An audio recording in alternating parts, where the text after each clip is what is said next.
दुनिया के सबसे अजीब इत्तेफाक जिन्हें जानकर आप भी हैरान हो जाओगे। दुनिया में कुछ लोग तर्क और विज्ञान के अलावा किसी सुपर पावर को नहीं मानते, जबकि कुछ लोग अलौकिक शक्तियों में विश्वास करते हैं।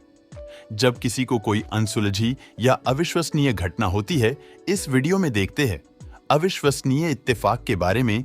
नंबर 1, हिंदू माइथोलॉजी में 3 सुप्रीम डिवाइन का जिक्र किया गया है, जिन्हें भगवान ब्रह्मा, विष्णु और महेश कहा जाता है। हिंदू धर्म ग्रंथों के अनुसार ये तीनों सुप्रीम पावर इस यूनिवर्स के क्रिएटर, प्रिजर्वेशन और डिस्ट्रक्शन के लिए रिस्पॉन्सिबल है। भगवान ब्रह्मा इस यूनिवर्स के क्रिएटर है, भगवान विष्णु इस यूनिवर्स के प्रिजर्वेशन है और भगवान महेश यानी शिवा इस यूनिवर्स के डिस्ट्रॉयर और रेजनरेटर है। लेकिन इसमें इत्तेफाक की यह है कि ग्रीक माइथोलॉजी में भी एक ऐसा ही सिमिलरिटी ऑफ गॉड का कॉन्सेप्ट है, जिसमें ज्यूस, ओसाइडन और हाडिस शामिल है। ग्रीक मिथोलॉजी के अनुसार ये तीनों गॉड भी दुनिया और यूनिवर्स के एस्पेक्ट्स को कंट्रोल करते हैं। दोनों ही माइथोलॉजी में 3-3 सुप्रीम गॉड है। ये इत्तेफाक दुनिया के पुराने सभ्यता में रिलीजन और माइथोलॉजी के एवोल्यूशन के कॉमन पैटर्न्स को दिखाता है, जहां लोगों ने अपने एनवायरनमेंट्स के बेसिस पर सुप्रीम विंग्स को वॉरशिप किया और अपनी स्पिरिचुअल बिलीव्स को डेवलप किया। नंबर 2, सूर्य ग्रहण, जो कि एक अद्भुत एस्ट्रोनॉमिकल फिनोमिना है। आप में से भी कई लोगों ने सूर्य ग्रहण जरूर देखा होगा, लेकिन सूर्य ग्रहण से जुड़ा एक ऐसा इत्तेफाक है जो आपने पहले शायद ही कभी सुना होगा। असल में जब हम अर्ध से सूर्य और चंद्रमा को देखते हैं तो वो दोनों ही हमें एक ही साइज के दिखाई देते हैं, जबकि सूर्य चंद्रमा से कई गुना ज्यादा बड़ा है। असल में सूर्य चंद्रमा से 400 टाइम्स ज्यादा बड़ा है। वही पृथ्वी से जो चंद्रमा की दूरी है, उसके कंपैरिजन में सूर्य 400 टाइम्स ज्यादा दूर है। ये एग्जैक्ट रेशियो का इत्तेफाक इतना ज्यादा परफेक्ट है कि जब चंद्रमा पृथ्वी और सूर्य के बीच आता है तो वो पूरी तरह से सूर्य को कवर कर लेता है और एक परफेक्ट सोलर एक्लिप्स हमें देखने को मिलता है।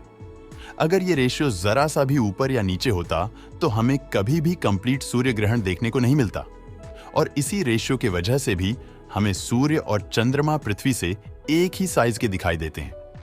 नंबर 3, गीजा के महान पिरामिड। इन पिरामिड को लगभग 5000 साल पहले बनाया गया था, जो प्राचीन मिस्र सभ्यता की अद्भुत इंजीनियरिंग और कला को दर्शाता है। वही इस पिरामिड से जुड़े कई ऐसे सवाल हैं जो सदियों से रिसर्चर्स के लिए एक पहेली बने हुए हैं।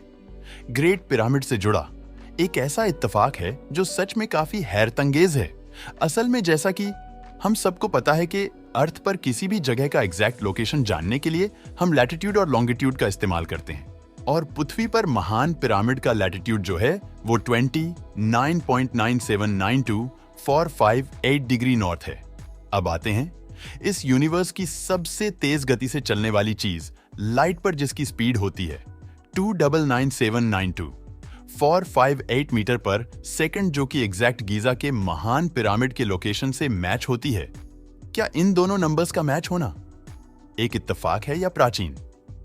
मिस्र के लोग इतने ज्यादा विकसित हो चुके थे कि उन्होंने स्पीड ऑफ लाइट को भी मेजर कर लिया था, और उन्होंने जानबूझकर इसी लैटिट्यूड पर ग्रेट पिरामिड का निर्माण किया।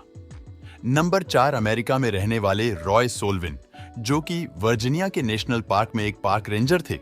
उनके ऊपर 7 बार आसमानी बिजली गिरी थी, लेकिन हैरानी की बात थी कि वो 7 बार उस बिजली से बच गए, और इसीलिए उन्हें दी ह्यूमन लाइटनिंग रॉड के नाम से भी जाना जाने लगा। यहां तक कि उनका नाम गिनीज वर्ल्ड रिकॉर्ड में भी दर्ज किया गया है। पहली बार उनके ऊपर बिजली 1942 में गिरी थी, जब वो ड्यूटी के टाइम एक फायर लुकआउट टावर पर तैनात थे। इसके बाद के इंसिडेंट में रॉय को अलग अलग लोकेशन पर बिजली का सामना करना पड़ा, जैसे एक ट्रक के अंदर, एक रिवर के किनारे, और अपने बेक यार्ड में। ऐसे करके उन्होंने 7 बार बिजली का सामना किया। इसमें सबसे चौंकाने वाली बात यह थी कि इतनी बार बिजली से बचने के बाद भी उनकी नेचुरल डेथ नहीं हुई, बल्कि उन्होंने 1983 में खुद को गोली मारकर सुसाइड कर लिया।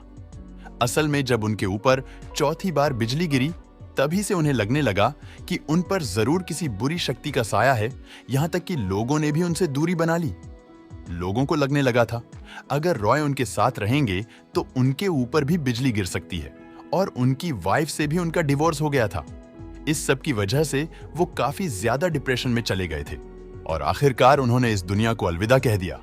दोस्तों, आपको कौन सा इत्तेफाक पसंद आया? हमें कमेंट करके जरूर बताना।